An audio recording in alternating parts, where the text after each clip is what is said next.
आइए हम प्रार्थना करेंगे। प्यारे पिता, हम आपका धन्यवाद करते हैं आज के इस दिन के लिए, शाम के समय के लिए। आपके बहुत आभारी हैं, आपने हमें प्यारे पिता ये मौका दिया एक बार फिर से कि हम प्यारे पिता आपके वचन की संगति में हम जुड़ें और समय बिताएँ और प्यारे पिता आपके जीवित वचन से हम एक बार फिर से हम रोशनी पाएँ प्यारे पिता और हम जीवन पाएँ और प्यारे पिता हम अ, प्यारे पिता सामर्थ और प्यारे पिता एक अगुवाई हमें आपके वचन से मिले प्यारे पिता। इसके लिए आपने हमें मौका दिया, हमें तैयार किया। हम बहुत आभारी हैं। आपका वचन कहता है प्यारे पिता और पवित्र आत्मा जी इस बात को दिखा रहे हैं प्यारे पिता कि समय बहुत ही खराब है और प्यारे पिता शैतान का काम इस संसार में प्यारे पिता इस पृथ्वी पर बढ़ता जा रहा है प्यारे पिता और प्यारे पिता वो दिन और वो समय अब दूर नहीं है जब हम बहुत से लोगों के विश्वास को टूटते हुए भी देखेंगे प्यारे पिता, प्यारे परमेश्वर और बड़ी प्यारे पिता बहुत से लोगों का जो प्यारे परमेश्वर है विश्वास जब परखा जाएगा तो वो उसमें प्यारे पिता स्थिर नहीं रह पाएँगे प्यारे पिता, क्योंकि शैतान उनको परखेगा प्यारे पिता, उनको प्यारे पिता गिराने की कोशिश करेगा। और जो लोग सिधाई से और आपके भय में नहीं चल रहे हैं और आपके वचन के अनुसार जीवन नहीं बिता रहे हैं, वो लोग ठोकरें खाएँगे प्यारे पिता। वो लोग प्यारे पिता भटक जाएँगे। इसलिए हम धन्यवाद करते हैं आपने हम पर दया की है कि हम ऐसा जीवन ना बिताएँ, पर आपके वचन पर प्रभु मनन करें और मन लगाएँ। हम आपका धन्यवाद करते हैं प्यारे पिता। जो भी प्यारे पिता हम छोटे से झुंड को आपने जोड़ा है नीरू के लिए, दोनों बच्चों के लिए, चंदू के लिए, आंटी जी के लिए और मेरे लिए और बिमला के लिए धन्यवाद देते हैं प्यारे पिता। जो भाई-बहन नहीं जुड़ पाए हैं और प्यारे पिता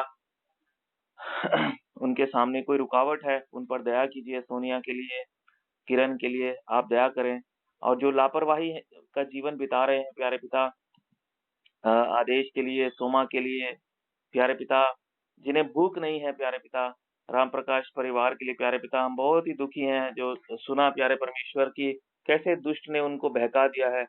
ओ प्यारे पिता आप उन्हें पश्चाताप की आत्मा दें और भी भाई-बहन हैं प्यारे पिता आप उन्हें बोझ दें प्यारे पिता जुड़ने के लिए और जिनकी समस्या है काम के कारण प्यारे पिता भाई संजय के लिए हम प्रार्थना करते हैं, उन्हें ड्यूटी से प्यारे परमेश्वर सही समय पर छुट्टी मिल सके कि वो भी जुड़ने पाएँ प्यारे पिता और भी प्यारे पिता हमारी प्रार्थना है हानोक भाई के लिए भी प्यारे पिता, वो भी प्रभु भटक गया है प्यारे परमेश्वर मार्ग से। ओ प्यारे परमेश्वर सब कुछ जानने के बाद भी प्यारे पिता अपनी पोती का विवाह जो है अविश्वासी के साथ वो करना चाहता है प्यारे परमेश्वर, कितनी दुष्ट सोच है प्यारे पिता, आप पश्चाताप की आत्मा दें प्यारे पिता। ओ प्यारे परमेश्वर प्यारे पिता आपका वचन कहता है जहाँ 2 या 3 मेरे नाम से इकट्ठा होते हैं, उनके बीच में मैं भी मौजूद होता हूँ। सो आप हमारी सहायता कीजिए प्यारे पिता अपनी उपस्थिति के द्वारा हमें सँभालिए और हमें प्यारे पिता आप तृप्त कीजिए अपने वचन के भोजन के द्वारा प्यारे पिता और हमें समझ, बुद्धि और ज्ञान दीजिए। इस विनती को हमारे उद्धारकर्ता प्रभु यीशु के नाम से माँगते हैं। आमीन। आमीन। आमीन। आइए हम एक गीत गाएँगे। मसीह लेने उन्हीं को आता है जो जयवंत विश्वासी हैं।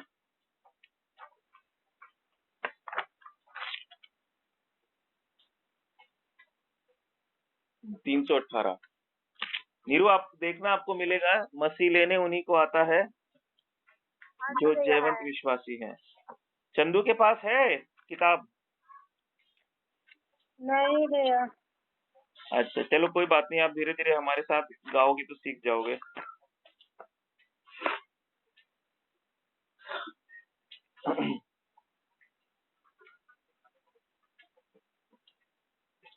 मसीह लेने उन्हीं को आता है जो जयवंत विश्वासी है। मसीह लेने में उन्हीं को आता है जो जयवंत विश्वासी हैं।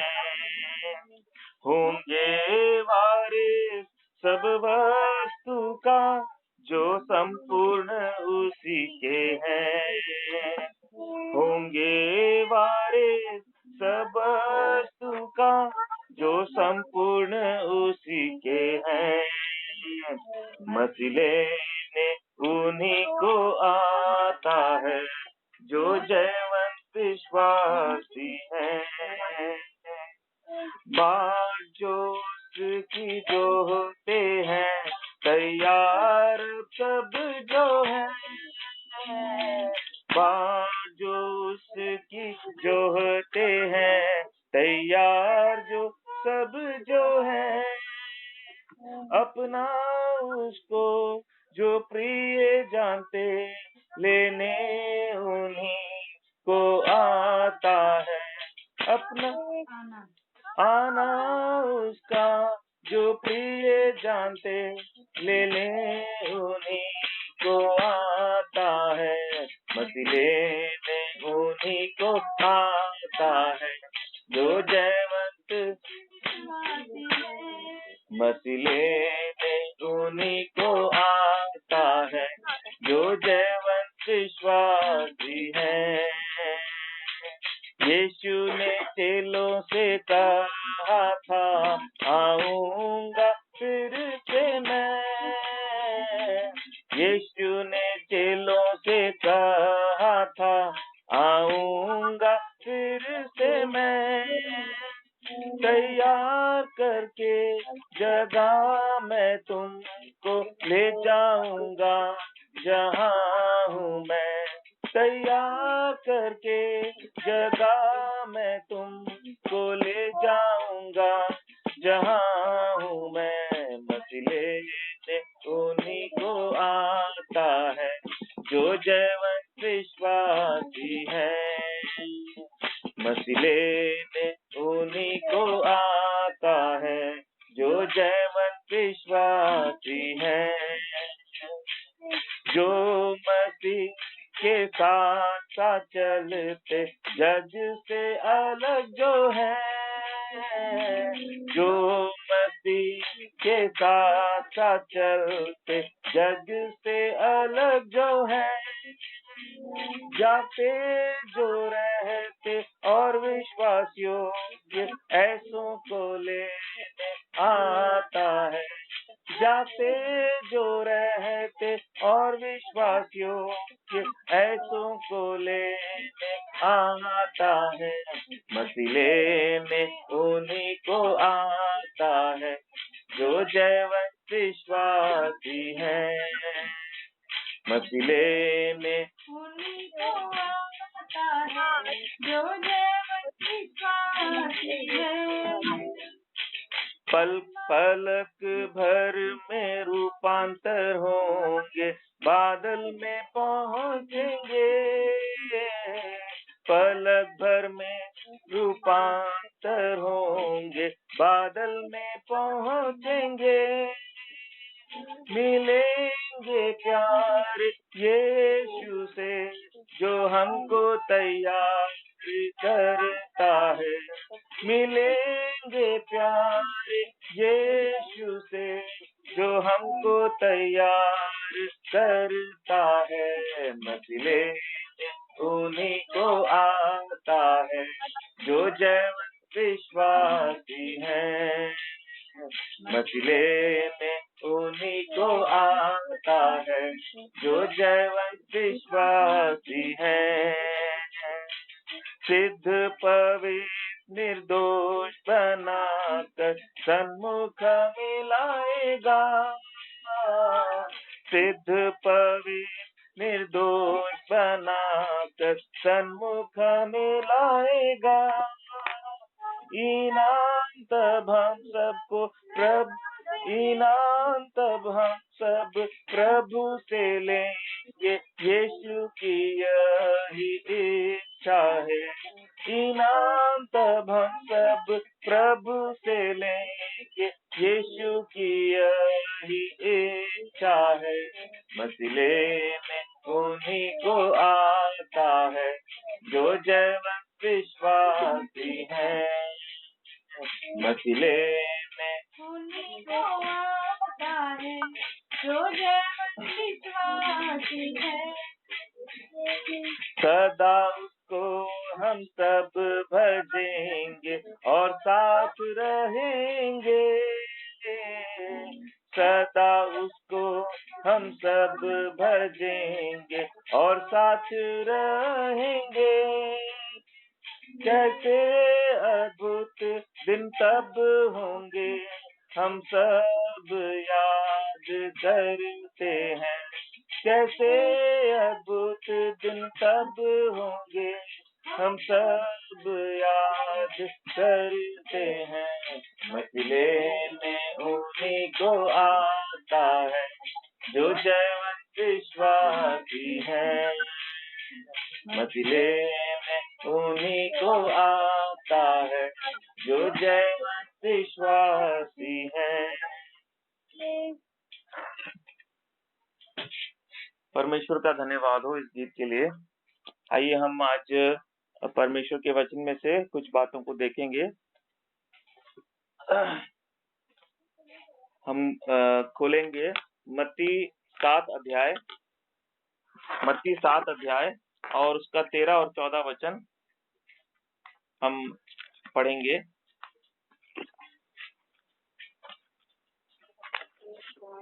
मत्ती 7 अध्याय और उसका 13 और 14 वचन हम ऊंची आवाज में पढ़ेंगे।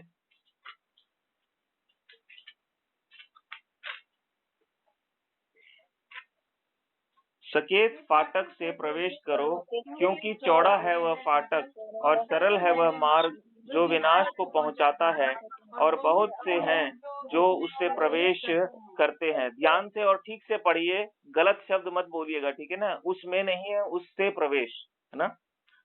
तो आंखें खोलकर, है ना, और मन परमेश्वर की ओर लगाकर आप वचन को पढ़िए जोर से, है ना। दोबारा से पढ़ेंगे।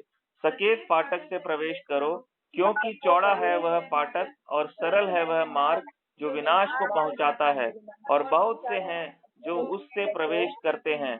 क्योंकि सकेत है वह फाटक और कठिन है वह मार्ग जो जीवन को पहुंचाता है, और थोड़े हैं जो उससे पाते हैं।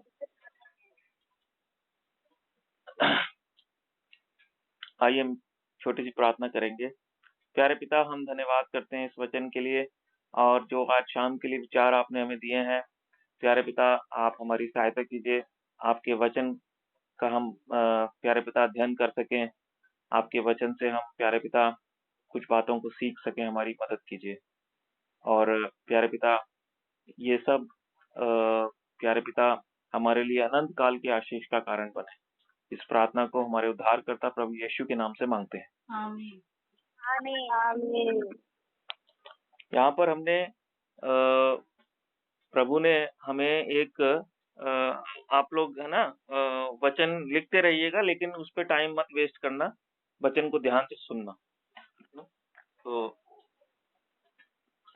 परमेश्वर ने यहाँ पर प्रभु यीशु ने एक बात बताई, है ना, कि स्वर्ग में जाना जो है हमारे लिए प्रभु यीशु मसीह के द्वारा अब संभव है, और प्रभु यीशु मसीह के द्वारा हमारे लिए स्वर्ग जाने का रास्ता तैयार हो गया है। लेकिन एक बात हमें नहीं भूलनी है कि ये रास्ता वैसा नहीं है जैसा कई बार हमें शैतान बहकाने की कोशिश करता है, और कई लोग जो झूठी शिक्षाओं में चल रहे हैं, है ना, जो धोखे में चल रहे हैं, उन्हें लगता है कि प्रभु यीशु मसीह को अब हमने उसका नाम ले लिया है, उस पर विश्वास कर लिया है, तो अब तो हमें कोई चिंता करने की जरूरत नहीं है, हम निश्चित रूप से जो है स्वर्ग पहुंच ही जाएंगे। तो ये कहना गलत नहीं है कि हाँ, अगर हमने प्रभु यीशु मसीह पर विश्वास किया है तो निश्चित रूप से हम स्वर्ग में पहुंचेंगे। लेकिन एक शर्त है, अगर हम उसके पीछे ईमानदारी से चल रहे हैं, आज्ञाकारी बनकर चल रहे हैं। और इसीलिए प्रभु यीशु मसीह ने यह वचन जो है कहा कि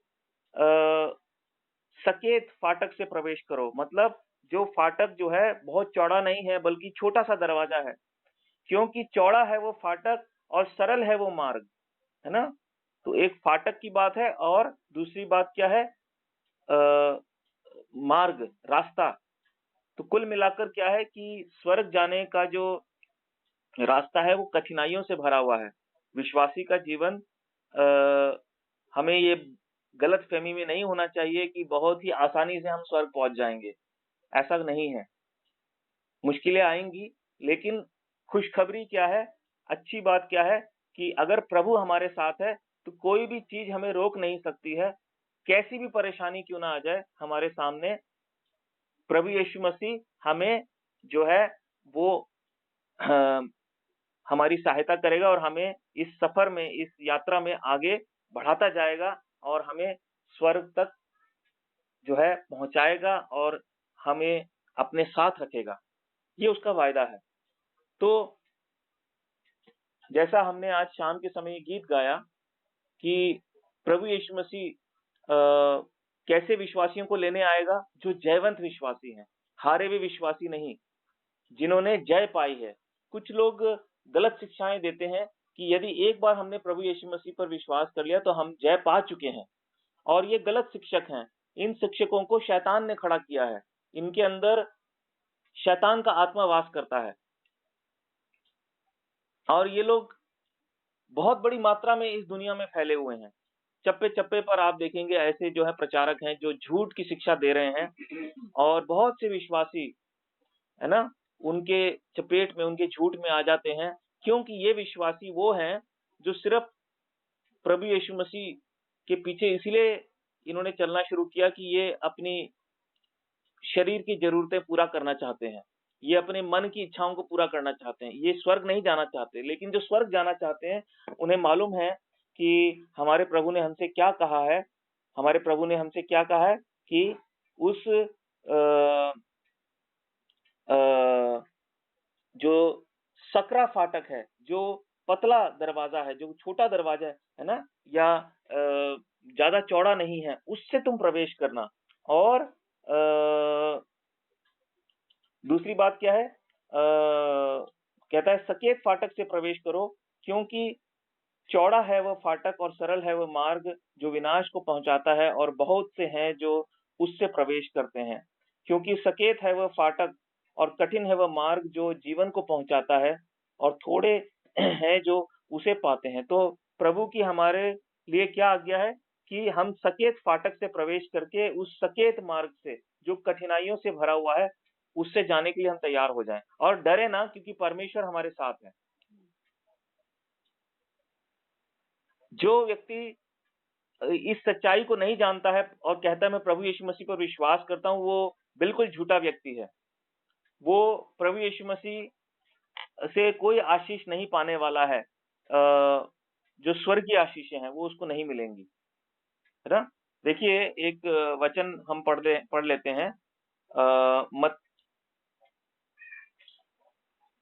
तो आज शाम को जो विचार प्रभु ने हमारे सामने रखा है, वो ये है कि हमारे लिए जो ह प्रभु यीशु मसीह के पीछे चलने का जो सबसे बड़ा कारण है वो ये है कि हमें स्वर्गीय राज्य में पहुंचना है और स्वर्गीय राज्य में पहुंचने के लिए, है ना, हमें किन किन बातों का ध्यान रखना होगा, हमें कौन कौन सी बातों का ध्यान रखना है, हमें मालूम होना चाहिए और आज हम वो वचन से देखेंगे, है ना? क्योंकि हमारे जीवन का सबसे बड़ा मकसद ये है कि हम स्वर्ग के राज्य में पहुंचे, है ना? क्यों? क्योंकि पिता की इच्छा है कि हम उसके साथ स्वर्ग में वास करें और हमें अपने आप को उस राज्य के योग्य बनाना है और खुशी की बात ये है कि इन दोनों ही कामों में हमें हमारी सहायता करने के लिए प्रभु यीशु मसीह हमारे साथ हैं, वो हमारी सहायता करेंगे, ना हमें स्वर्ग के योग्य भी बनाएँगे, है ना? और हमें जो है वहाँ तक पहुँचाएँगे भी। तो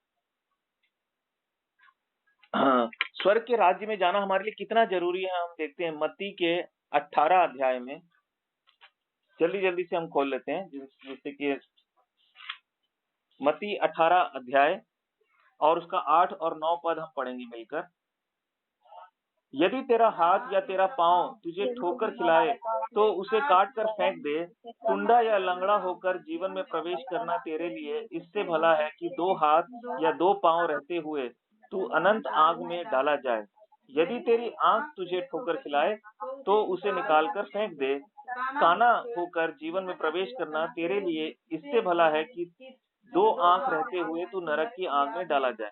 तो इन दोनों वचनों के द्वारा हमें क्या पता चलता है कि प्रभु यीशु मसीह ने हमें शरीर का उदाहरण दिया कि हम किसी भी कीमत पर चाहे हमें कुछ भी खोना पड़े, हमारी एक आँख हमें खोनी पड़े, हमारा जो है एक हाथ या एक पाँव हमें काटना पड़े। प्रभु यीशु मसीह क्या समझा रहे थे यहाँ पर कि कोई भी कीमत तुम्हें चुकानी पड़े स्वर्ग में पहुंचने के लिए, वो कीमत तुम चुका देना।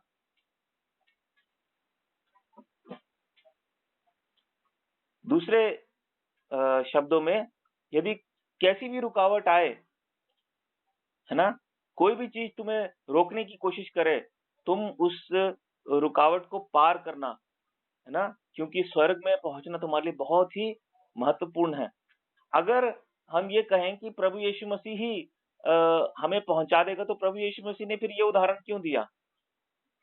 अरे हम कैसे भी हों, लूले लंगड़े हों, कैसे भी हों, है ना, हम प्रभु यीशु मसीह ने क्यों कहा कि तुम्हारा यदि तेरा हाथ या तेरा पाँव तुझे ठोकर खिलाए, ठोकर खिलाने का मतलब क्या है? यदि तेरे हाथ या पैर से पाप हो जाए, है ना, यदि या ठोकर खिलाए, ठोकर खिलाने का मतलब क्या होता है? कोई आपको जब ठोकर खिलाता है, इसका मतलब वो आपको पाप में गिराना चाहता है, वो आपको भटकाना चाहता है। तो यदि कोई भी चीज इस दुनिया में, चाहे वो परिवार के लोग हों, चाहे वो रिश्तेदार हों, चाहे वो कोई दूसरे विश्वासी लोग हों, हमें ठोकर खिलाने की कोशिश करता है, हमें भटकाने की कोशिश करता है, तो अच्छा है कि उनसे हम नाता तोड़ दें, उनसे हम नाता तोड़ दें। आपको और मुझे समझने की जरूरत है इस वचन को। प्रभु यीशु मसीह ये थोड़ा ना कह रहा है कि सच में अपनी आंख एक निकाल के फेंक दो। मान लो मुझे गंदी चीजें देखने की आदत है, तो समझने की बात है, एक आंख निकालने से क्या मेरी वो आदत खत्म हो जाएगी? नहीं होगी, मैं दूसरी आंख से भी देखूंगा। लेकिन प्रभु यीशु मसीह उनका कहने का मतलब क्या है? वो शरीर का उदाहरण देके ये बता रहे हैं, है ना, जैसे हम हम इस शरीर से बहुत प्यार करते हैं, है ना। कोई भी व्यक्ति अपनी टांग काटने के लिए तैयार नहीं होता है, कोई भी व्यक्ति अपनी एक आंख निकालने के लिए तैयार नहीं होगा। क्यों? क्योंकि इस शरीर से हमें बड़ा लगाव है। तो यहाँ पर प्रभु यीशु मसीह क्या सिखाना चाहते हैं कि इस जीवन में हमें बहुत सारी चीजों से लगाव है। घर, परिवार, धन, संपत्ति, हमें बहुत सारी चीजों से लगाव है। देखिए पहला कुरिन्थियों 7 अध्याय, पहला कुरिन्थियों 7 अध्याय और उसकी 28 आयत से हम पढ़ेंगे, जल्दी जल्दी से पढ़ेंगे, ठीक है। 28 नहीं 29 से, पहला कुरिन्थियों 7 अध्याय और 29 आयत से। हे भाइयों, मैं ये कहता हूँ कि समय कम किया गया है, इसलिए चाहिए कि जिनके पत्नी हो वे ऐसे हो मानो उनके पत्नी नहीं, और रोने वाले ऐसे हो मानो रोते नहीं, और आनंद करने वाले ऐसे हो मानो आनंद नहीं करते, और मोल लेने वाले ऐसे हो मानो उनके पास कुछ है ही नहीं, और इस संसार के साथ व्यवहार करने वाले ऐसे हों कि संसार ही के ना होलें, क्योंकि इस संसार की रीति और व्यवहार बदलते जाते हैं। तो पौलुस यहाँ पर क्या समझा रहा है भाई बहनों को, कि वही बात वो भी बता रहा है कि अपना मन इस दुनिया की चीजों में, इस जीवन की चीजों में मत लगाओ, है ना। पति, पत्नी, बाल बच्चे, रिश्तेदार, है ना, और धन संपत्ति, और तुम्हारा जो काम काज है ना, उसमें इतने मत डूब जाओ कि तुम जो मुख्य उद्देश्य है तुम्हारा प्रभु यीशु मसीह के पास आने का, तुम उसी से भटक जाओ। और कितने ऐसे लोग हैं, हम देखते हैं बहुत सारे उदाहरण परमेश्वर के वचन में हैं ऐसे लोगों के बारे में, और हम ऐसे लोगों को आज भी अपने आसपास, अपने चारों तरफ देख सकते हैं। दुर्भाग्य से ये एक दुख की बात है, लेकिन ये सच्चाई है। इसीलिए परमेश्वर का वचन हमें दिया गया कि हम अनजान या हम अंधकार में ना रहें। परमेश्वर का वचन हमें रोशनी में लेकर आता है। इसीलिए भजन 119 और उसके 105 वचन में लिखा है कि तेरा वचन मेरे पाँव के लिए दीपक और मेरे मार्ग के लिए उजाला है। तो कई ऐसे विश्वासी हैं जो अपने उद्देश्य को ही भूल चुके हैं, या ये कह लीजिए कि वास्तव में उन्होंने वो उस उद्देश्य से आए ही नहीं हैं प्रभु यीशु के पास। उनका प्रभु यीशु मसीह के पास आने का जो मकसद है या जो कारण है, वो बहुत ही गिरा हुआ है। इसीलिए हमें सबसे पहले तो इस वचन की रोशनी में मत्ती 7 अध्याय 13 और 14 और मत्ती 18 अध्याय 8 और 9 हमें आज इस शाम के समय अपने आप को याद दिलाना है कि हम प्रभु यीशु मसीह के पास क्यों आए हैं? सिर्फ चंगाई पाने के लिए, सिर्फ इस जीवन की खुशियाँ पाने के लिए, या हमें वास्तव में हम चाहते हैं कि हम उस स्वर्ग के राज्य में हम पहुँचे। हम जब इस दुनिया को छोड़ेंगे तो परमेश्वर हमें अपने साथ रखे। हम नहीं जानते कि स्वर्ग में क्या-क्या होगा। हमें बहुत सी बातें स्वर्ग के विषय में हम नहीं जानते, लेकिन हम इतना जानते हैं कि मरने के बाद अगर हम परमेश्वर से अलग हो गए, परमेश्वर से दूर हो गए, तो हमारा बहुत ही जो है बड़ा दुर्भाग्य होगा।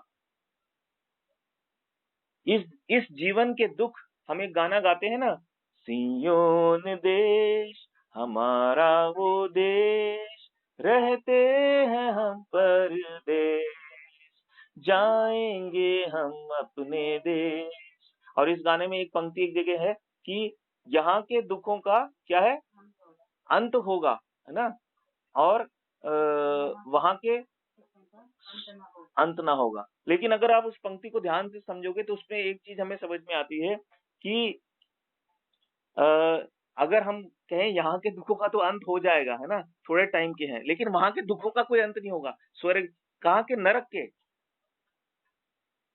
नरक में जो दुख होंगे उसका कोई अंत नहीं होगा।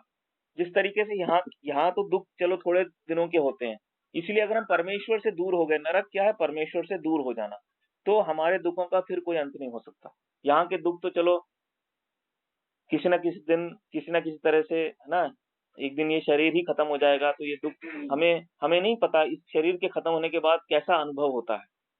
इसीलिए जो बुद्धिमान लोग हैं, वो इस बात से अनजान या नहीं रहते, क्योंकि हमारे प्रभु ने हमसे कहा है कि इस संसार के जीवन के लिए हमें चिंता नहीं करनी है। हमारा प्रभु हमारे साथ है, वो हमें सब कुछ देगा। लेकिन एक विश्वासी कौन होता है, जो उसकी बड़ी सोच होती है और वो कहता है अब मैं इस दुनिया के बारे में नहीं सोचता हूँ, ये दुनिया तो मेरे लिए अब क्या है, एक पराया देश है, लेकिन अब मैं परमेश्वर के राज्य में जो है दाखिल हो चुका हूँ। परमेश्वर ने अपने राज्य की नागरिकता मुझे दे दी है और अब मैं उस राज्य में जाने के लिए तैयार हो रहा हूँ, है ना? तो हमें इस बात को याद रखना है कि उस राज्य तक पहुंचने के लिए हमें कई दुखों का और कई तकलीफों का सामना करना है। देखिए, पौलुस कहता है एक जगह, प्रेरितों के काम 14 अध्याय, प्रेरितों के काम 14 अध्याय और 22 आयत, प्रेरितों के काम 14 अध्याय और 22 आयत हम मिलकर पढ़ेंगे।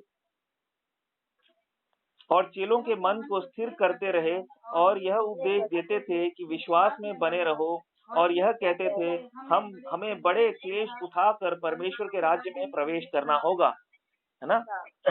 वो सकरा मार्ग है, वो कठिन मार्ग है, लेकिन जो जो रास्ता और जो दरवाजा, है ना, हमें विनाश की ओर लेके जाएगा, वो बहुत ही चौड़ा दरवाजा होगा, बहुत ही चौड़ा रास्ता होगा, और कई विश्वासी लोग शैतान के बहकावे में आके तुरंत उस दरवाजे में घुस जाते हैं, जो झूठी शिक्षाओं का दरवाजा है, जो लालच का दरवाजा है, संसार की जो है संसारिकता का दरवाजा है, संसारिकता का मार्ग है, झूठी शिक्षाओं का मार्ग है ना? वो हमें कहाँ लेके जाता है अंत में? वो लेके जाता है हमें विनाश की ओर, नरक की ओर, है ना? अ, एक नीति वचन में एक जगह हम पढ़ते हैं, नीति वचन 18 में मेरे ख्याल से एक वचन है, देखता हूँ अगर मुझे मिल जाए तो। अ,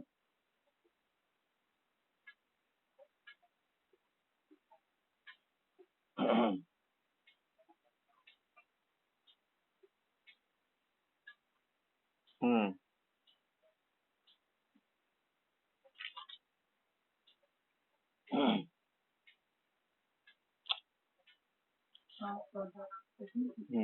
नहीं, एक जगह लिखा है कि एक ऐसा मार्ग होता है जो, है ना, शुरुआत में तो बड़ा सही लगता है लेकिन अंत में वो विनाश की ओर ले जाता है ना? तो वो वचन मुझे याद नहीं आ रहा कहाँ पे लिखा है। चलिए मैं आपको बाद में बताऊँगा, वरना समय निकलेगा। तो नीति वचन में एक जगह लिखा है कि, है ना, एक ऐसा मार्ग है जो शुरुआत में तो हमें जो है सही लगता है लेकिन अंत में वो विनाश की ओर ले जाता है। तो हमें बहुत ही सावधान रहना है कि अ, हम इस विश्वासी जीवन में उस सकरे मार्ग में चलें। उस सकरा मार्ग अ, है ना? प्रभु यीशु मसीह ने कहा मार्ग, सत्य और जीवन मैं हूँ। तो कुछ कई बार शैतान हमें धोखा दे सकता है ना, अरे प्रभु यीशु मसीह ने कहा कि मार्ग तो वही है ना? और एक जगह प्रभु यीशु मसीह ने ये भी कहा कि मैं द्वार हूँ। देखिए यूहन्ना की किताब में प्रभु यीशु मसीह ने कहा 6 अध्याय में, यूहन्ना 6 अध्याय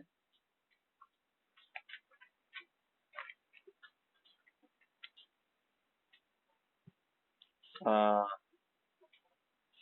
नहीं यूहन्ना 6 नहीं, यहू का अच्छा चरवाहा मैं हूँ। नहीं 10, यूहन्ना 10 अध्याय में,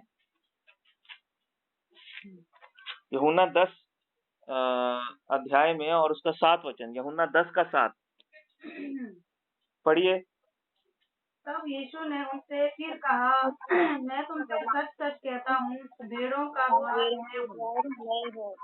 तो शैतान हमसे कह सकता है, अरे प्रभु यीशु मसीह ने कहा है कि मैं ही द्वार हूँ, तो प्रभु यीशु मसीह द्वार मतलब फाटक है ना, तो वो कोई सकरा फाटक थोड़ा हो सकता है, तो हमें वो उलझन में डाल सकता है। लेकिन हमें समझना है कि प्रभु यीशु मसीह ने मत्ती 7 अध्याय में सकरा फाटक और सकरा जो मार्ग, जब ये दो शब्दों का इस्तेमाल किया तो उसका मतलब क्या है। इसमें कोई संदेह नहीं है कि हमारा द्वार, हमारा फाटक प्रभु यीशु मसीह है, हमारा मार्ग प्रभु यीशु मसीह है, लेकिन खुद प्रभु यीशु मसीह ने दुख उठाया और हमारे लिए भी जरूरी है कि हम दुखों को उठाएं, दुखों का सामना करें। दुख क्यों है? क्योंकि ये सारी दुनिया शैतान के वश में पड़ी हुई है। दुख इसलिए है ना? देखिए पहला यूहन्ना पहला यूहन्ना 5 अध्याय, पहला यूहन्ना 5 अध्याय और 19 आयत, जोर से पढ़िए। हम जानते हैं कि हम परमेश्वर से हैं और सारा संसार दुष्ट के वश में पड़ा है ना? तो स्वाभाविक है, ये संसार, है ना, ये संसार हमसे प्यार नहीं करता है। इसी पत्री में वो कहता है कि इस बात से तुम अचंभा मत करो। 3 अध्याय और उसका 13 वचन, पहला यूहन्ना 3 अध्याय और 13 वचन, एक पेज पहले आप देखिए, 3 का 13 पढ़िए। हे भाइयों, यदि संसार तुमसे बैर करता है तो अचंभा ना करना। है ना? क्यों? क्योंकि उसने हमारे परमेश्वर से भी बैर किया।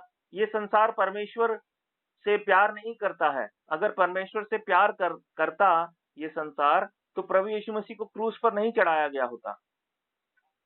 मनुष्य स्वभाव से ही परमेश्वर का दुश्मन है, दुश्मन बन गया, है ना?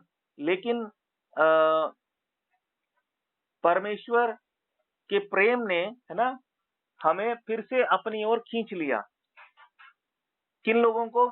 जिन्होंने उसके प्रेम को पहचान लिया, जिन्होंने उसके प्रेम पर विश्वास किया और उसके प्रेम को ग्रहण किया, वो लोग तो बच गए, वो तो छूट गए। लेकिन जो अभी भी परमेश्वर के प्रेम से दूर हैं, है ना,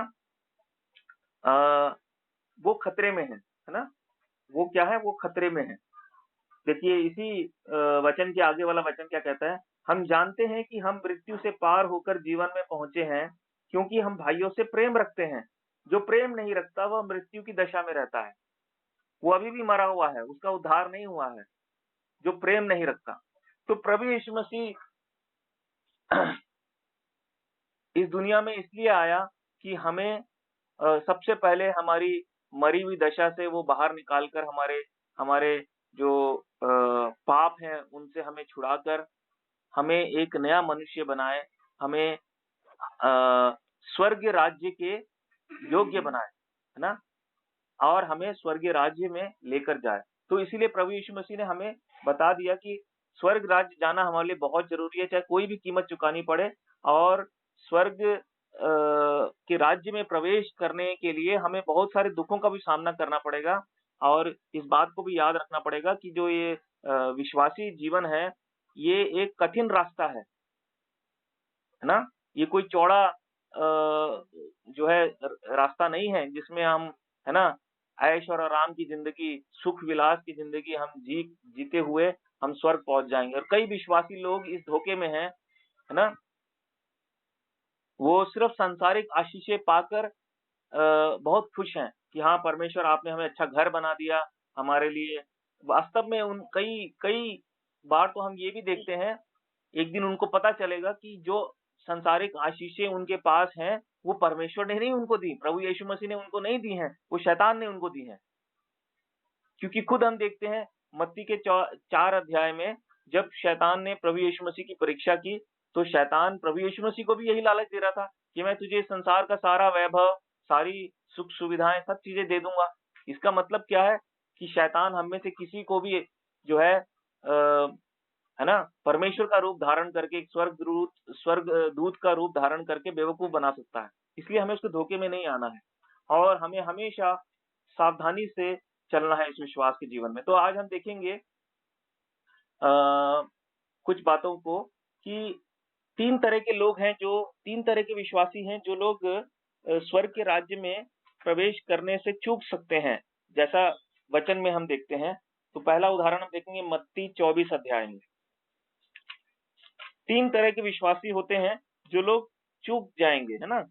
पहले तो ये हैं जो अपना काम नहीं करते, जो परमेश्वर ने हमें काम करने को दिया है, वो काम हम नहीं करते, है ना?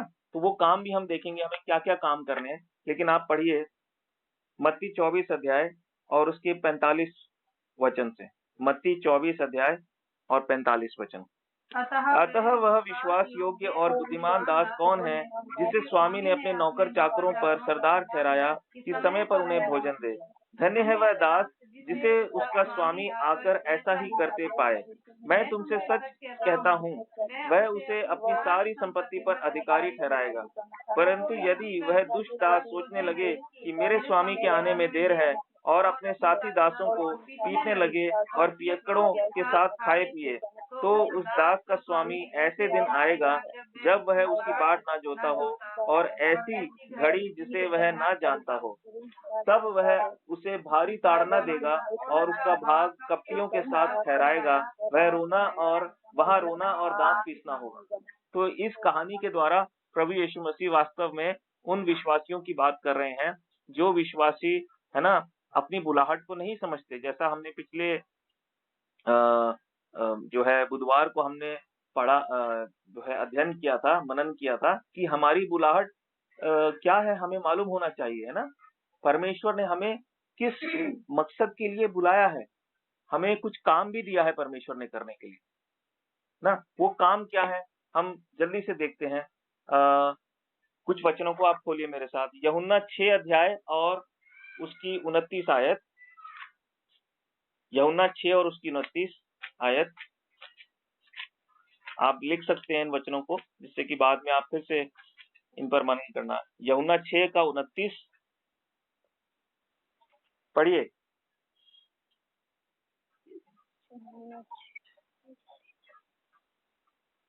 पढ़िए जोर से।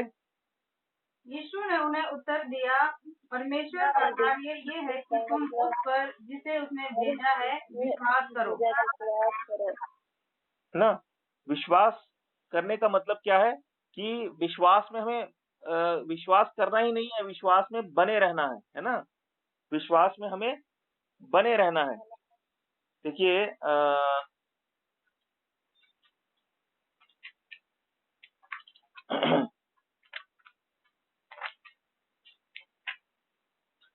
अभी हमने पढ़ा था ना, उसी वचन को दोबारा से पढ़ते हैं। प्रेरितों के काम 14 और 22 दोबारा से पढ़िए। और चेलों के मन को स्थिर करते रहे और यह उपदेश देते थे कि विश्वास में बने रहो, बने रहो। तो हमें सिर्फ विश्वास करना ही नहीं है, उस विश्वास में बने रहना है। अब विश्वास में बने रहने का मतलब क्या है?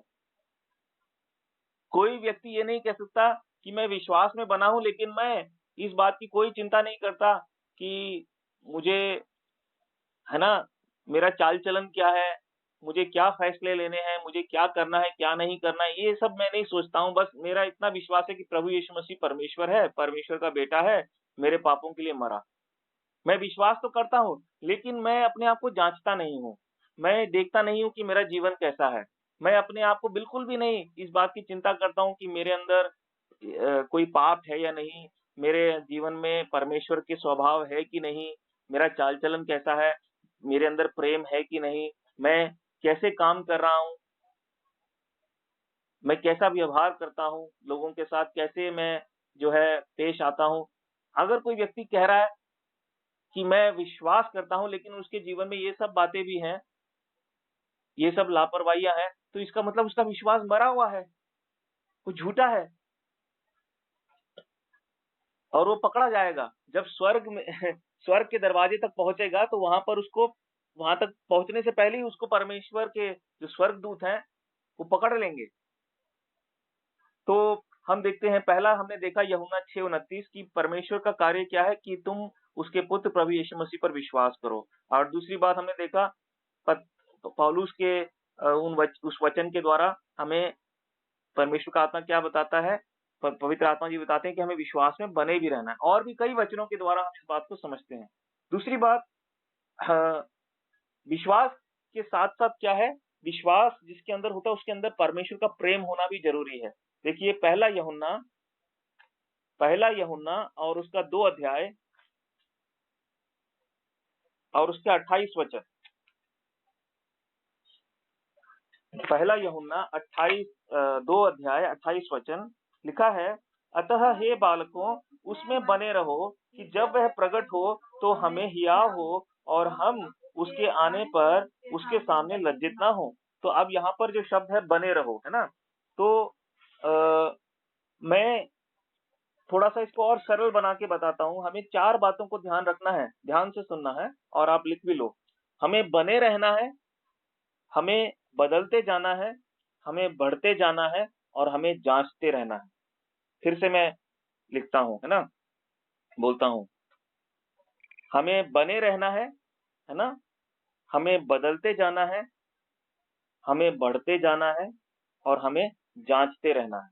आज शाम के लिए ये 4 शब्द हैं, इन्हें लिख लीजिए। पहली बात, हमें बने रहना है।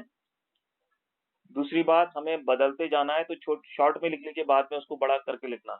बने रहना, जाना, बढ़ते रहना और जाँचते रहना। ये 4 चीज़ें हैं, जो परमेश्वर का वचन बाइबल हमें बताती है। तो हमने विश्वास में किस चीज़ में बने रहना है? विश्वास में बने रहो। और क्या है? परमेश्वर में बने रहो। इन सब का मतलब एक ही है ना? यहाँ पर हम क्या पढ़ रहे हैं? पहला यूहन्ना 2 के 2 के 28 में क्या पढ़ा? हे बालकों उसमें बने रहो कि जब वह प्रकट हो तो हमें हियाव हो और हम उसके आने पर उसके सामने लज्जित ना हो, है ना? तो प्रभु यीशु मसीह में बने रहने का क्या मतलब है? प्रभु यीशु मसीह में बने रहने का क्या मतलब है ना? देखिए, आप पढ़िए मेरे साथ।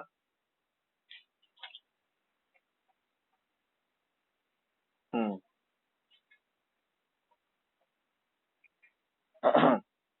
इसी पत्री में, पहले यूहन्ना की पहली पत्री में, पहला यूहन्ना में तीसरे अध्याय और उसके 24 वचन को आप फिर से पढ़िए। जो उसकी मिलकर पढ़ेंगे। नीरू और चंदू सुनाई दे रहा है ना? हाँ, जोर से पढ़िए। हाँ, पहला यूहन्ना 3 का 24। जो उसकी आज्ञाओं को मानता है वह उसमें और वह उनमें बना रहता है, और इसी से अर्थात उस आत्मा से जो उसने हमें दिया है हम जानते हैं कि वह हम में बना रहता है। तो बहुत सरल सी बात है ना? एक और वचन मैं पढ़ा देता हूँ आपको। 4 अध्याय, इसी का 4 अध्याय और 4 के 12 को पढ़िए। परमेश्वर को कभी किसी ने नहीं देखा। यदि हम आपस में प्रेम रखें तो परमेश्वर हम में बना रहता है और उसका प्रेम हम में सिद्ध हो गया है। फिर 15 आयत पढ़ेंगे। जो कोई यह मान लेता है कि यीशु परमेश्वर का पुत्र है, परमेश्वर उसमें बना रहता है और वह परमेश्वर में, है ना? और साथ ही साथ आप 16 वचन भी पढ़िए। जो प्रेम परमेश्वर हमसे रखता है, उसको हम जान गए और हमें उसका विश्वास है। परमेश्वर प्रेम है और जो प्रेम में बना रहता है, वह परमेश्वर में बना रहता है और परमेश्वर उसमें बना रहता है। तो मैं एक बार फिर से आपको बताता हूँ। हमने पढ़ा पहला यूहन्ना 2 का 28 और फिर 3 का 24 और फिर 4 का 12, 15 और 16। जब इन वचनों को आप बाद में फिर से पढ़ना, तो हमें एक संदेश मिलता है कि परमेश्वर में या विश्वास में बने रहने का मतलब क्या है ना? हमें परमेश्वर के प्रेम में बने रहना, हमें एक-दूसरे से प्रेम रखना है ना? अभी हमने इसी यूहन्ना की पत्री में पढ़ा था, पहले यूहन्ना की पत्री में, वो कहता है कि जो प्रेम नहीं रखता, वो तो मृत्यु की दशा में है। तीसरे अध्याय के 13 और 14 में हमने पढ़ा, है ना? और प्रेम के विषय में हमने पिछले कई दिनों से हम पढ़ रहे हैं, है ना? प्रेम का मतलब क्या है? तो सबसे पहली चीज़ क्या है, हमें विश्वास में आना है। विश्वास के बाद हमें प्रेम में जो है बने रहना है और बढ़ते जाना है। इसका मतलब क्या है कि हमारे जीवन में बदलाव आते रहने चाहिए, है ना? तो हम एक छोटे से भाग को पढ़ लेते हैं याद दिलाने के लिए अपने आप को, जो हमने पिछले दिनों में कई बार इस बात पे हमने ध्यान दिया था। इफिसियों 4 अध्याय और 22 से 24 वचन। इफिसियों 4 अध्याय 22 से 24 वचन लिखा है, मिलके पढ़ेंगे। इफिसियों 4 अध्याय 22 से 24 कि तुम पिछले चाल चलन के पुराने मनुष्यत्व को जो भरमाने वाली अभिलाषाओं के अनुसार भ्रष्ट होता जाता है उतार डालो और अपने मन के आत्मिक स्वभाव में नए बनते जाओ। तो ये क्या है? नया बनते जाने का मतलब क्या है? रोज हमारे जीवन में बदलाव आना चाहिए। तो पहली चीज है हमें बने रहना है। दूसरी चीज है हमें बदलाव का जीवन हमारे अंदर होना चाहिए, है ना? तो कैसे होगा कि हम अपने मन के आत्मिक स्वभाव में नए बनते जाएं? ये कैसे होगा? जब हम जो कुछ मूल शिक्षा प्रभु ने दी है कि मेरे वचन को जो है तुम थामे रहो, मेरे वचन के साथ संगति किया करो, मेरे लोगों के साथ संगति किया करो, जो सच्चे मन से मेरे पीछे चल रहे हैं, है ना? भक्ति का जीवन बिताओ। तो अपने आप हमें कई चीजें परमेश्वर दिखाता है। हमारे अंदर बदलाव कहाँ-कहाँ हमें बदलाव की आवश्यकता है। जब हम प्रभु की मेज के पास आते हैं और अपने आप को जाँचते हैं, सच्चे मन से, ये नहीं कि एक नाटकीय रूप में, जो कई लोग क्या करते हैं सिर्फ़ एक रीति-रिवाज के अनुसार उसमें भाग लेते हैं और कोई बदलाव नहीं है उनके जीवन में। 10-10 साल से मेज़ में भाग ले रहे हैं, लेकिन कोई बदलाव नहीं है। क्योंकि वो मेज़ में भाग लेते समय अनुचित रीति से भाग लेते हैं, उसका कोई फ़ायदा नहीं है।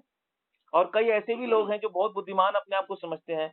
वो कहते हैं अनुचित रीति से भाग लेने से तो अच्छा है हम ऐसा करेंगे, महीने में 1 बार भाग लेंगे और अच्छी रीति रीति रीति से लेंगे।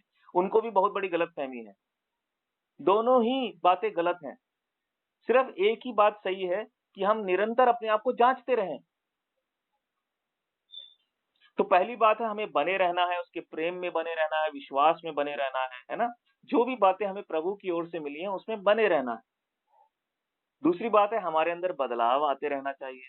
इफिसियों 4 अध्याय 22, 23 और 24 में हमने इस बात को पढ़ लिया, है ना? 24 में कहता है, और नए मनुष्यत्व को पहन लो, जो परमेश्वर के अनुरूप सत्य की धार्मिकता और पवित्रता में सृजा गया है। आखिरी चीज़ है, अगर हम चाहते हैं कि हम बने रहें, अ बदलते जाएँ और बढ़ते जाएँ, तो बढ़ते जाने के लिए भी हम एक वचन पढ़ेंगे। पहला पत्रस हमने अभी पढ़ा था पिछले 1-2 दिन पहले। पहला पत्रस और उसका 2 अध्याय और पहले 2 वचन जल्दी से पढ़ लेते हैं ना। इसलिए सब प्रकार का बैर भाव, पहला पत्रस 2 अध्याय, ठीक है? और पहला और दूसरा वचन। इसलिए सब प्रकार का बैर भाव और छल और कपट और ढहा और निंदा को दूर करके नए जन्मे हुए बच्चों के समान निर्मल आत्मिक दूध की लालसा करो, ताकि उसके द्वारा उद्धार पाने के लिए बढ़ते जाओ। हमें बढ़ते जाना है। हमें बने रहना है, हमें बदलते जाना है, हमें बढ़ते जाना है ना? और ये सब कैसे होगा? ये सब के लिए हमें क्या है? सबसे पहले तो परमेश्वर की जो है आज्ञाओं को हमें समझना है। रोज हम जब वचन पढ़ेंगे तो हमें परमेश्वर की आज्ञाएँ समझ में आती हैं। प्रभु के सेवकों के द्वारा जब हम परमेश्वर के वचन को हम सुनेंगे, समझेंगे, तो हम परमेश्वर के ज्ञान में, पहचान में हमें मालूम पड़ जाएगा परमेश्वर की आज्ञाएँ क्या है ना? और हम बहुत सारी गलत शिक्षाओं से बचेंगे, है ना? और इन सब के साथ हमें क्या करना है जो हम हर सप्ताह करते हैं, प्रभु का धन्यवाद हो कि परमेश्वर ने हमें यह समझ दी है कि हमें अपने आप को जाँचना है। पहला कुरिन्थियों 11 अध्याय, हम सब उस वचन को पढ़ते हैं हर संडे। पहला कुरिन्थियों 11 अध्याय और 28 वचन है ना? आइए मिलके पढ़ते हैं। पहला कुरिन्थियों 11 अध्याय 28 वचन। इसलिए मनुष्य अपने आप को क्या कर ले? जाँच ले, और इसी रीति से इस रोटी में से खाए और इस कटोरे में से पिए। बहुत ही सिंपल और बहुत ही साधारण सी बात है। जैसे हम अपने शरीर को हर दिन जाँचते हैं, है ना? हमें हमारे नाक में दुर्गंध आती है, अगर हमें पसीने की बदबू आती है और या किसी भी चीज़ की बदबू आती है, हम तुरंत कहते हैं, अरे! हमें तो अपने आप को साफ करना पड़ेगा, नहाना पड़ेगा, है ना? हाँ, और हमें अगर अगर हमें अगर हमें ऐसा लगता है कि हम बीमार हो गए, हमारा शरीर ठीक नहीं है, तो हम तुरंत डॉक्टर के पास जाते हैं, कोई दवाई लेते हैं। तो हम जिस तरह से अपने शरीर को जाँचते हैं, उसको देखते हैं, कहीं शरीर में कहीं कमजोरी तो नहीं आ गई, कहीं कोई बुराई तो नहीं आ गई, कोई घाव, कोई ऐसी चीज़ तो नहीं आ गई। वैसे ही हमें अपने आत्मिक जीवन को जाँचते रहना है। कोई पाप तो नहीं आ गया, कहीं हम कुछ गलती तो नहीं कर रहे। कई बार हम खुद अपनी जाँच नहीं कर पाते हैं, ना? तो हमें अपने बहन-भाइयों की मदद लेनी चाहिए, जो हमारे शुभचिंतक हैं, जो प्रभु ने हमें जो सच्चे विश्वासी भाई-बहन दिए हैं हमारे आस-पास, हम उनसे सहायता माँग सकते हैं, ना? लेकिन ऐसे आजकल बहुत, है ना, कम देखा जाता है कि हम किसी से कहें। लेकिन जो लोग चाहते हैं कि उनके जीवन में कोई गलती ना हो, वो पूछते हैं, वो लोग सहायता माँगते हैं। तो हमें एक जाँचने वाला जीवन कई बातों की तरफ हमारा ध्यान ले जाता है कि वो जागते रहो, प्रभु यीशु मसीह ने कहा जागते रहो, चौकन्ना रहना, सचेत रहना, सावधान रहना। तो ये 4 बातें हैं, बने रहना, बदलते जाना, बढ़ते जाना, जाँचते रहना। ये जो है, ये हमारे काम है। ये क्या है? ये हमारा काम है। और प्रभु यीशु मसीह ने कहा, अगर जब मैं वापस आऊँगा और मैं किसी को ये काम करते हुए ना देखूँ, तो वो आदमी तो ज़रूर पकड़ा जाएगा, है ना? वो सेवक क्या है? वो अपना काम नहीं कर रहा, वो बना हुआ नहीं है विश्वास में, वो प्रेम में नहीं बना हुआ है, वो बदल नहीं रहा है, वो बढ़ते नहीं जा रहा है और वो ना ही अपने आप को जाँच रहा है ना?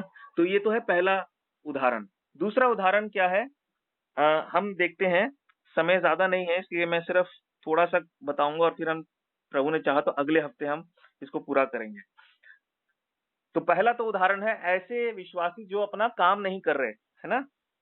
उनको पता ही नहीं है उनका काम क्या है ना? और ये कोई भी हो सकता है, प्रभु का दास भी हो सकता है, एक साधारण विश्वासी भी हो सकता है ना? अ, दूसरा हम उदाहरण देखते हैं ऐसे विश्वासी जो लापरवाही का जीवन जी रहे हैं, लापरवाही का जीवन। और इसके लिए भी हमें बहुत ज़्यादा खोज करने की ज़रूरत नहीं है। प्रभु ने बहुत अच्छा उदाहरण दिया मत्ती 25 अध्याय में, है ना? मत्ती 25 अध्याय में मूर्ख कुमारियों का उदाहरण दिया, है ना? और तीसरा उदाहरण हमें दिया पहला उदाहरण है ऐसे विश्वासी जो लोग अपना कार्य नहीं करते। दूसरा उदाहरण है ऐसे विश्वासी जो लापरवाही का जीवन जी रहे हैं। तो आज समय नहीं है, मैं अगले बुधवार को ये जो है पूरा बताऊंगा। लेकिन मैं आपको जो 3 प्रकार के विश्वासी हैं, जिनके सामने खतरा मंडरा रहा है, मैं आज वो बता रहा हूँ। पहली बात, वो विश्वासी जो अपना काम नहीं कर रहे। काम क्या है? बने रहना विश्वास में, परमेश्वर की इच्छा में बने रहना, परमेश्वर की दृष्टि में क्या सही है, क्या गलत है, हर समय उसका ध्यान रखना, सावधानी से चलना, सकरे मार्ग में से होकर जाना, है ना? कोई भी कीमत चुकानी पड़े, स्वर्ग के राज्य में जाने के लिए उस कीमत को चुकाते रहना। जिस भी चीज़ का इनकार करना पड़े, उस चीज़ का इनकार करके आगे बढ़ना, है ना?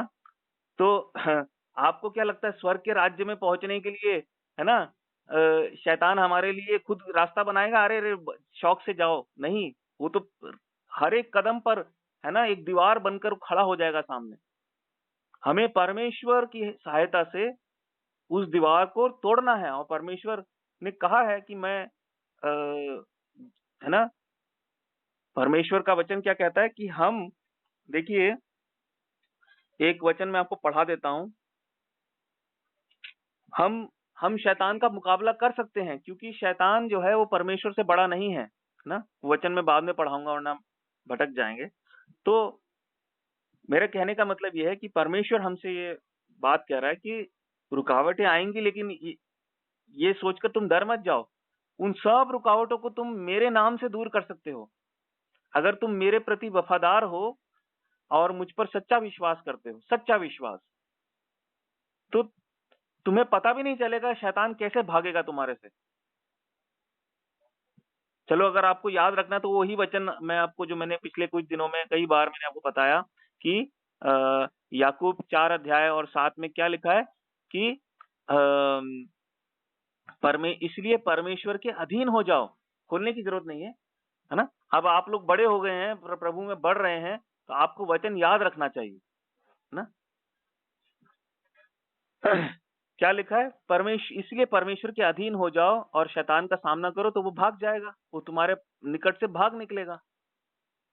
तो हाँ, हमें पता है कि प्रभु यीशु मसीह की सहायता से, परमेश्वर की सहायता से हम शैतान को हरा सकते हैं। कोई भी रुकावट वो सामने हमारे लेके आ जाए, वो दूर हो जाएगी। लेकिन अब ये हम पर निर्भर करता है। अगर हम खुद ही परमेश्वर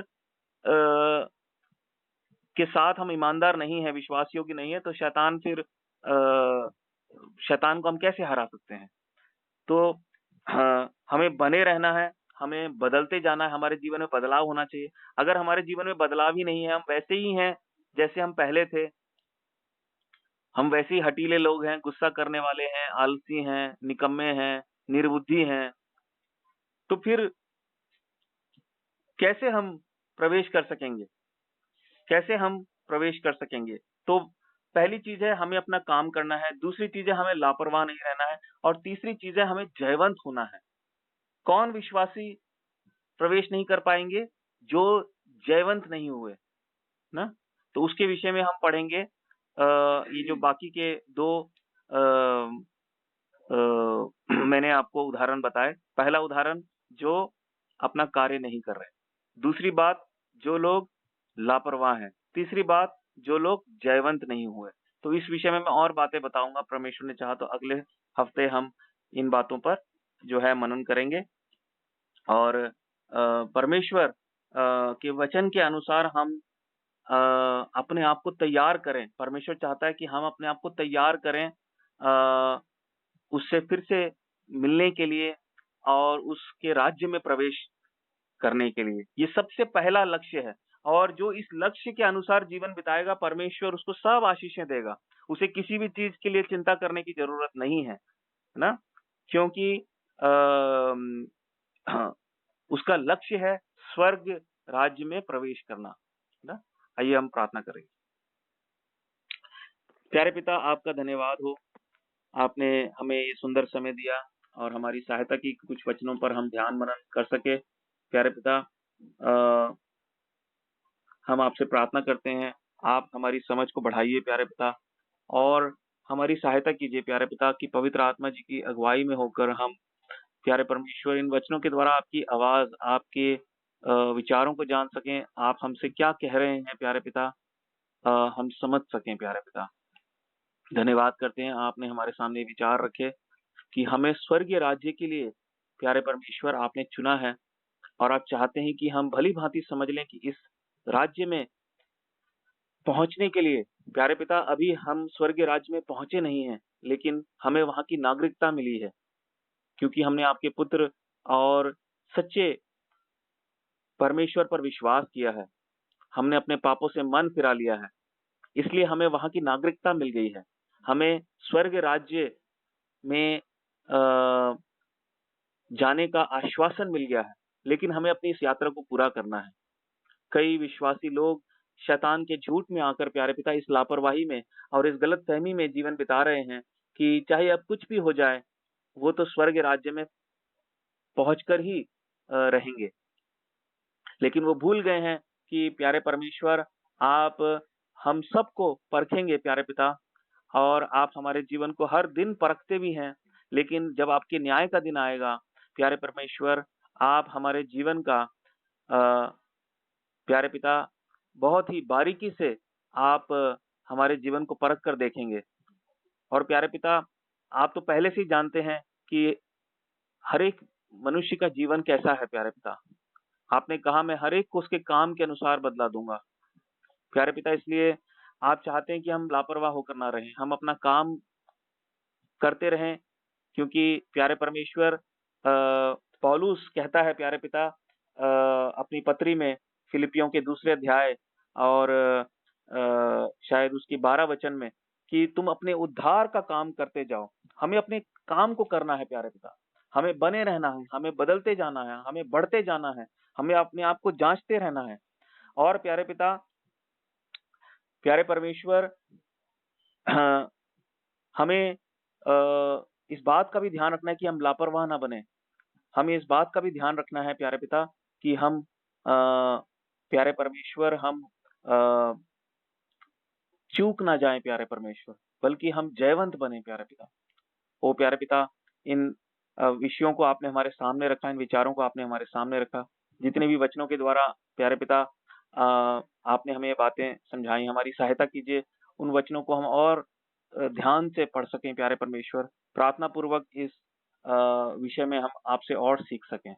धन्यवाद करते हैं हम सबको जोड़ा, जो भाई-बहन नहीं जुड़े, इनके लिए उनके लिए हमारी प्रार्थना है प्यारे पिता आप उनसे बात कीजिए प्यारे पिता और उनकी सहायता करें कि प्यारे पिता वचन की संगति में प्यारे परमेश्वर वो जुड़ा करें प्यारे पिता, जिससे कि जो आत्मिक भोजन आप हम सबको देना चाहते हैं, वो हम सबको मिले और प्यारे पिता हम बहुत सी प्यारे परमेश्वर मुसीबतों से बच सकें।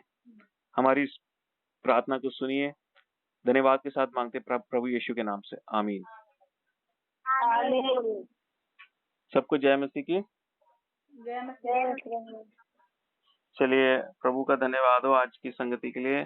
अब हम प्रभु ने चाहा तो कल बच्चों की सेवा है और परसों शुक्रवार की प्रार्थना है, तो प्रार्थना कीजिए कुछ लोगों के लिए। वैसे तो 1 मिनट है।